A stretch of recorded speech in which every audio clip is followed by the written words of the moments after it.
Nos prochains journaux. Voilà qui nous amène au magazine du dimanche. Le sujet du jour, c'est justement cette affaire Mangwa Jacques.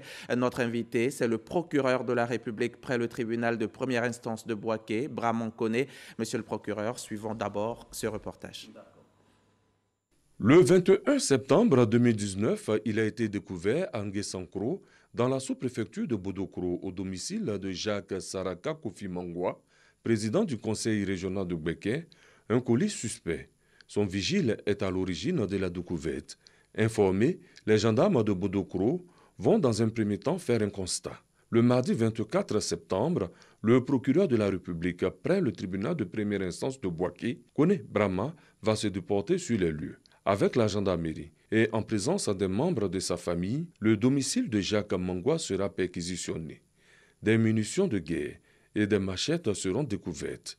Entendu par la brigade de recherche de Bouaké, Mangwa Jacques sera gardé à vue le 27 septembre 2019 à 18h36. 48 heures après, la garde à vue sera renouvelée. Le lundi 30 septembre 2019, il sera déféré au parquet et placé sous mandat de dépôt pour les faits de détention illégale de 991 munitions de guerre, 49 munitions de fusil de type calibre 12 et 40 machettes neuves. Faits prévus et punis par la loi numéro 98-749 du 23 décembre 1998 portant répression des infractions à la réglementation sur les armes, munitions et substances explosives. Jugé le jeudi 3 octobre 2019, le tribunal, après l'avoir déclaré coupable des faits susyndiqués, condamne Jacques Saraka Kofi Mangwa, président du conseil régional de Bouaké, à 5 années d'emprisonnement ferme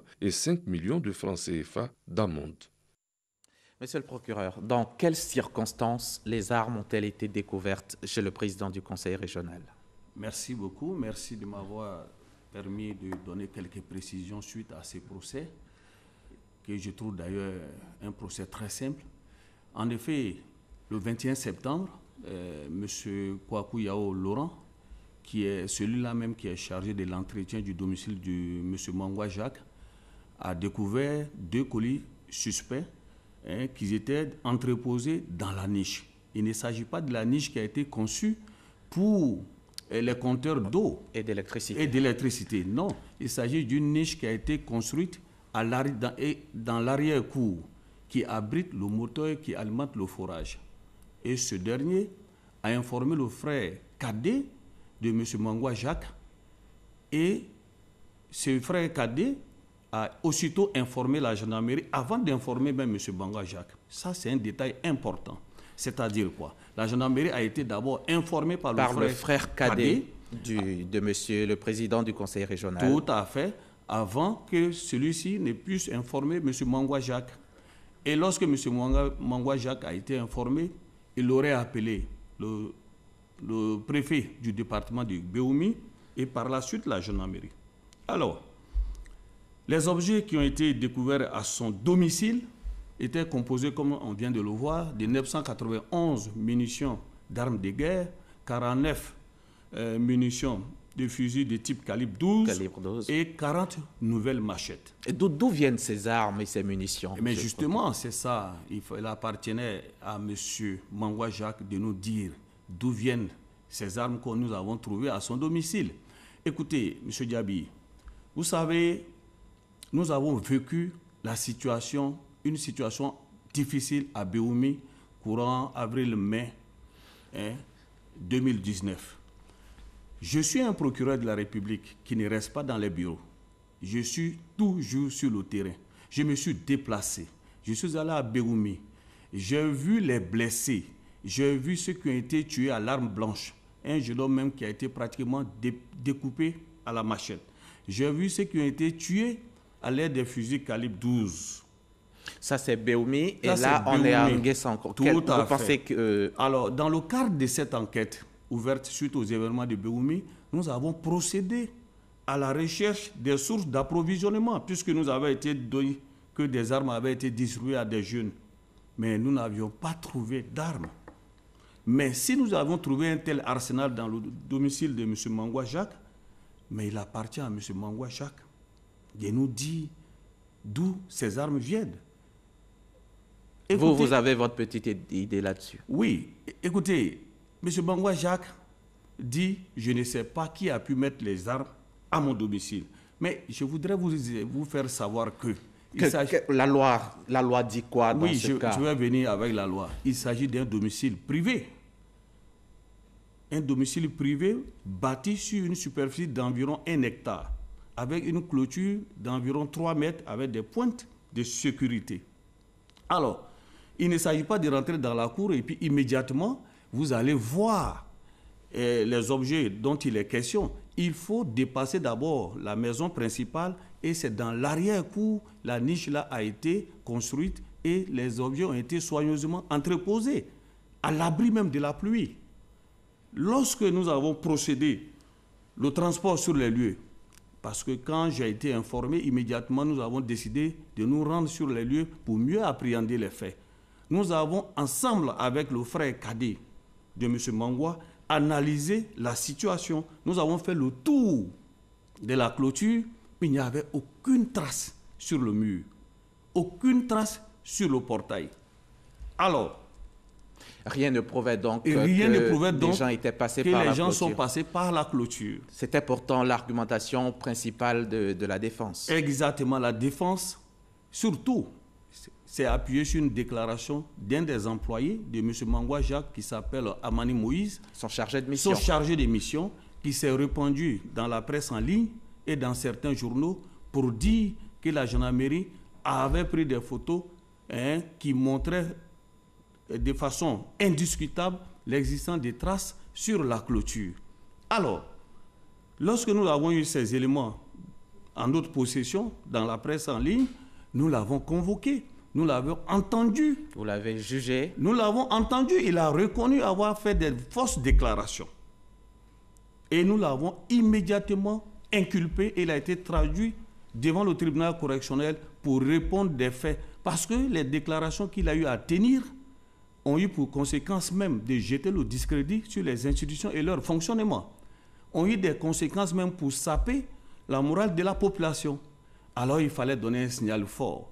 Il était à la barre, nous avons requis 6 mois d'emprisonnement ferme le concernant, mais le tribunal, après avoir écouté son avocat qui a plaidé coupable et qui a demandé qu'on puisse lui accorder des circonstances atténuantes, le tribunal est rentré en voie de condamnation et il a été condamné à 3 mois d'emprisonnement ferme. Alors, toute l'argumentation soulevée par mes contradicteurs était tombée à l'eau. Que dit la loi, monsieur le procureur? Alors, la loi de 1998, qui a été appliquée en l'espèce, il faut faire un petit rappel qu'il s'agit d'une loi qui a été votée le 23 décembre 1998. Je dis bien 98. À l'époque, le gouvernement ivoirien avait été soucieux d'endiguer le phénomène de la grande criminalité. Et l'un des facteurs qui favorisait ces fléaux sociaux, c'était la prolifération des armes de toute nature. Donc, le gouvernement, à l'époque, a fait l'état des lieux par rapport aux tests applicables en la matière. Il n'y avait seulement qu'un décret de 1925, un arrêté de 1941 et un autre arrêté de 1955, de sorte que, quelle que soit la quantité des armes trouvées en possession d'un individu qui n'a même pas une autorisation administrative, le maximum de la peine était de 12 mois d'emprisonnement ferme. Alors, l'État a décidé de légiférer en la matière, en décidant la sévérité pour tout contrevenant. Et c'est ainsi que cette loi a été votée. Il faut comprendre l'esprit et la lettre de cette loi. Donc la loi dit, toute personne qui a été trouvée en possession d'une arme, munitions, substance explosive, sans autorisation administrative, est passible d'une peine d'emprisonnement, est passible de poursuite et peut être condamné à une peine allant de 5 à 10 ans d'emprisonnement ferme. Mais je voudrais vous faire savoir quelque chose qui était aussi important et capital pour ce procès. Le rôle d'audience, c'est-à-dire tout ce qui devait être jugé le jeudi dernier, il y avait un autre dossier qui concernait la même qualification, c'est-à-dire détention illégale d'armes à feu sans autorisation administrative. Il s'agissait de 3 jeunes hommes qui ont commis des faits dans plusieurs autres villes de la Côte d'Ivoire et ils sont venus louer une maison à Bouaké et ils ont commencé le repérage pour pouvoir sévir. Et nous travaillons avec la population, l'alerte nous a été donnée, nous avons envoyé la gendarmerie. Ces jeunes gens ont été interpellés et traduits devant le tribunal. Ils ont été jugés devant M. Mangwa pour la même qualification. Ils ont été condamnés à 10 années d'emprisonnement ferme pour la même qualification avant que le dossier de M. Mangwa soit appelé.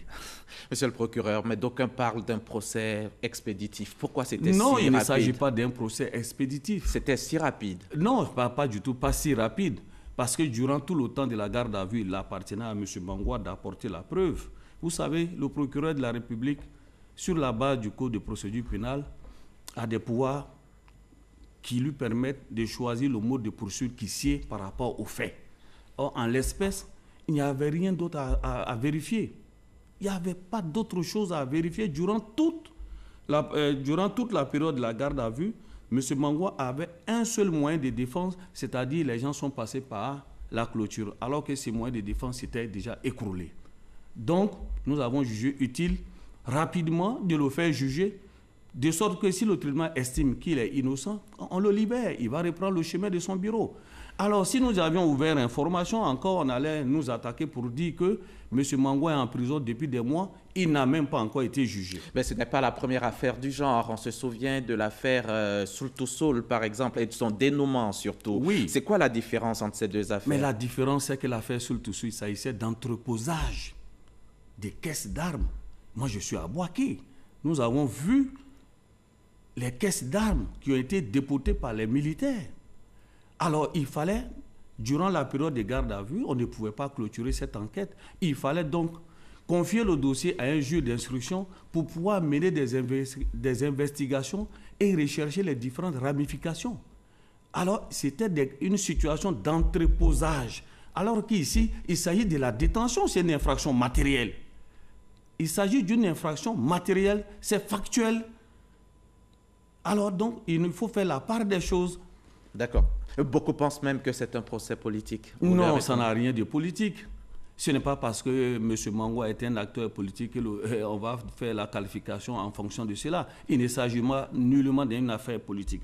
Et je voudrais encore rappeler que c'est nous qui vivons à Bouaké. Et je vis avec le peuple de Bouaké. Nous savons ce qui s'est passé à Bouaké. Nous savons aussi ce qui s'est passé à Béoumi. C'est pour ça, et je préfère profiter de votre antenne pour rappeler encore la mise en garde, que mon parquet est résolument engagé à poursuivre toute personne, qu'elle soit homme politique, religieux, chef traditionnel, qui serait trouvé en possession d'armes ou munitions sans autorisation administrative. Et nous, le parquet n'hésitera pas du tout à interpeller la personne et la traduire devant la loi, devant le tribunal pour que la loi soit appliquée. Nul n'est au-dessus de la loi. J'estime que cette affaire, elle est tellement simple. Aujourd'hui, mes contradicteurs sont allés dans les réseaux sociaux pour aller dire ce qu'il faut. Moi, je les invite à revenir au temple du Thémis pour que, ensemble, nous puissions nourrir le droit. Et justement, au temple du Thémis, la défense ne compte pas s'arrêter là. Elle entend faire appel. Quelle pourrait être la suite de cette affaire? Si c'est leur droit, c'est vraiment leur droit de relever appel. Ça permettra à la cour d'appel d'examiner à nouveau cette cause, si d'aventure le tribunal a mal jugé ou pas. Mais encore, je voudrais encore faire une autre précision. M. Mangwa dit que les armes, les munitions que nous avons trouvées à son domicile avec les machines ne l'appartiennent pas. S'il s'agissait alors d'une valise remplie d'or qu'on avait trouvée juste à côté du citronnier qui se trouve dans la cour. La loi dit que cette valise d'or lui appartient. Il est présumé en être le propriétaire. C'est une simple présomption. Voilà, il est présumé en être le propriétaire. C'est ça. C'est à lui d'apporter la preuve pour dire que cette valise remplie d'or ne m'appartient pas. Si je vais à votre domicile, M. Diaby, et je trouve un véhicule d'une valeur de 200 millions, je penserai directement que c'est votre véhicule. C'est à vous de dire, M. Koné, le véhicule là ne m'appartient pas. J'ai dit à M. Mangwa, là où il y a le citronnier, si on vient découvrir de l'or là, est-ce qu'il va permettre à des orpailleurs de venir extraire l'or là? Il dira que ça m'appartient. Il faut qu'on soit sérieux. Il faut qu'on évite de payer du coutoucou pour donner à des jeunes gens et les envoyer à l'abattoir. Et vous avez pu constater ce qui s'est passé le jeudi. Soyons responsables de nos actes. Mais en ce qui concerne mon parquet, nous sommes résolument à faire régner le droit à Bouaké. Bouaké a tant souffert, nous n'avons plus besoin de ces situations pareilles.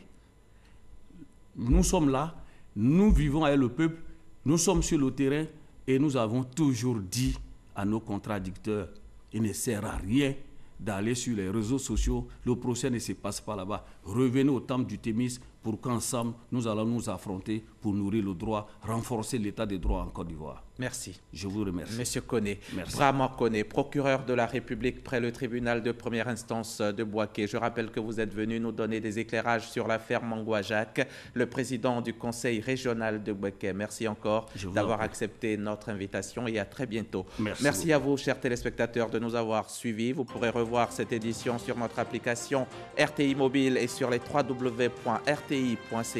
Merci à la régie et à toute l'équipe technique et rédactionnelle qui m'a aidé ce dimanche. Ce soir, retrouvez Marie-Laure Ngoran pour le 20h.